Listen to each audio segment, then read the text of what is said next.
Mga ilang oras lang ang nakakaraan ay natapos na ang unang araw ng confirmation hearing ni President Digong. At pinayagan siya ng pretrial chamber yung kanyang request na hindi na umattend ng kanyang confirmation hearing. At marami pang naganap sa araw na ito at ang tanong ng marami, ano bang assessment natin dito? Nagbago na ba yung aking initial assessment na malabo ang tsansa ng ating presidente na siya ay palayain ng ICC? Ito po muli si Atty. Michael Ferrario at pag-usapan natin yan ngayong gabi. Pagkatapos po ng deliberasyon on the first day, nakita natin that it's basically a rehash of what happened doon sa hearing on the application for interim release. Yung pong prosecution kept on going back doon sa tingin nila ay strength ng kanilang argumento, kaya bumabalik sila doon sa sinasabing impluensya pa ng mga Duterte. Yung abogado ng mga complainants, si Attorney Joel Butuyan, sinasabi na si Sara Duterte ay Vice President, siya ay ang kanyang mga anak ni Digong ay mga congressman, mga apo, nakaupo sa gobyerno, at meron pa daw sufficient na influenza.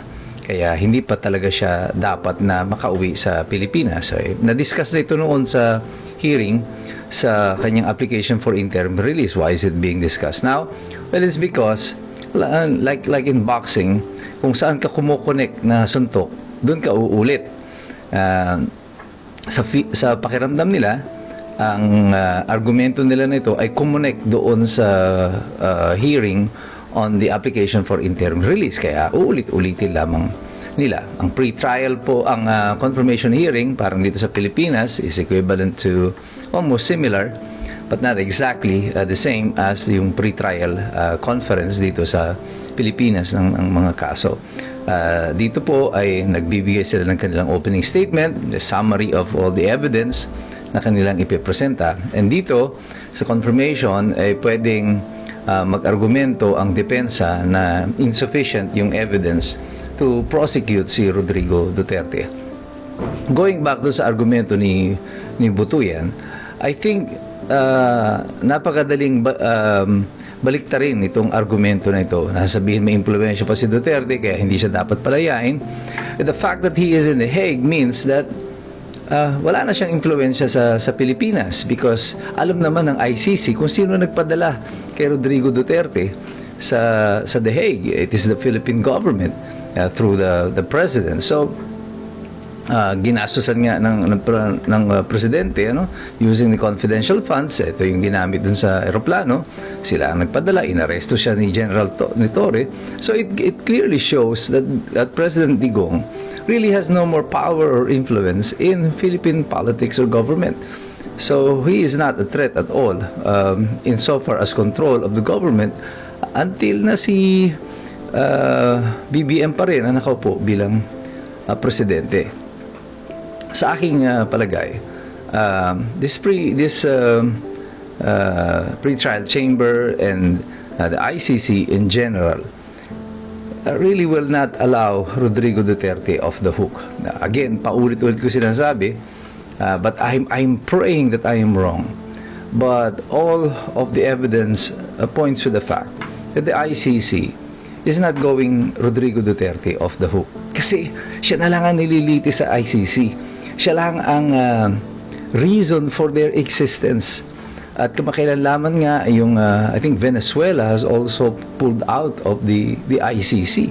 At pahina itong ICC. So they have to show the world na meron pa silang impluensya, at sa pamamagitan ni Rodrigo Duterte, papakita nila sa mundo na kahit hindi namin kayo miyembro, kagaya ng Israel, ng Russia, ng Amerika, pwede namin kayong issuehan ng warrant at pwede kayong arestuhin at dadalhin dun sa kanila. And that this is something that ICC, I think, will enjoy very much, because it will give them credibility, it will give them reason to exist, yung kaso ng Rodrigo Duterte. Kung i-acquit nila si Rodrigo Duterte at pinauwihan sa Pilipinas, wala na silang gagawin. Magbabakasyon na ang ICC, because sila nga mismo ini-issue na ng warrant ng Russia for what they did to Vladimir Putin. So now they have to make themselves relevant by these proceedings.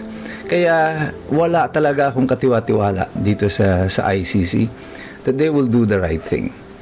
But our president, President Digong, he still has to follow what the law provides. He still has to defend himself. Ang problema dito is that on the main trial, hindi na po pwedeng i-excuse ni President Digong yung kanyang sarili. Pwede ba niyang tanggihan na o wag siyang pumunta during the hearing? Well, apparently the rules of the ICC does not allow it, so he may be forced to attend the main hearing of the case kung aabot pa man tayo sa ganoong sitwasyon.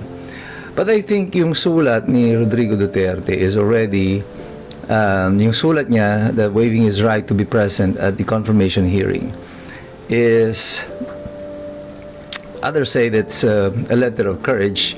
It's a letter of expressing yung kanyang pagiging Pilipino, and I admire that. Pero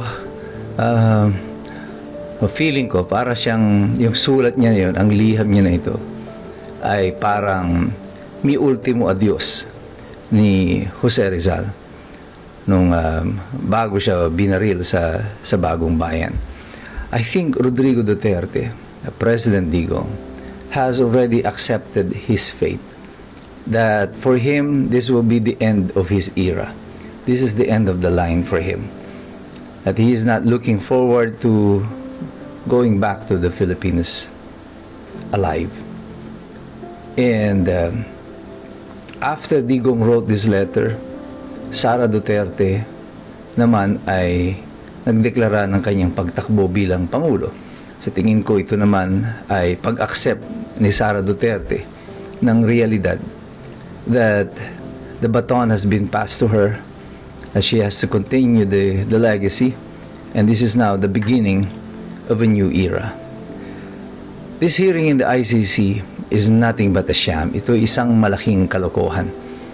Sapagkat pag kinasuhan mo isang presidente sa kanyang pag-implementa ng polisiya, paglaban sa krimen sa kanyang bansa, ay pagputol o paggawang inutil sa mga pamahalaan na ito.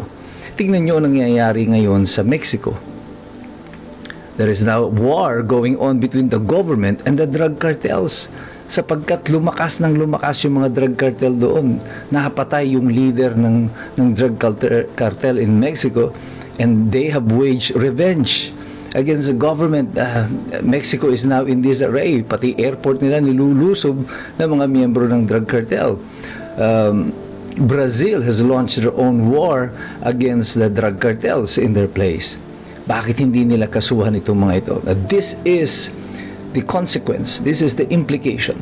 Kapag pinoproteksyonan at hinahayaan ng mga drug cartel to run in a country, and President Digong tried to stop it, and he was successful for a time. Now, will he be prosecuted?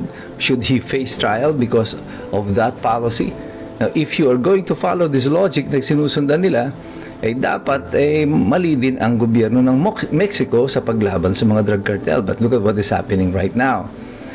Drug cartels, ang droga sa buong mundo, is a clear and present danger in any government, in any democracy, and every president has the right to defend their country against it.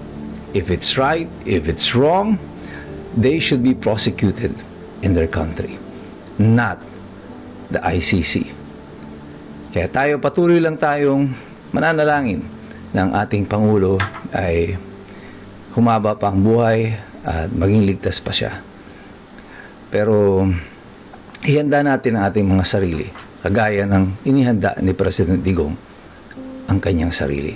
Mahalaga, patuloy tayong naririto, nagmamasid, nag-aaral.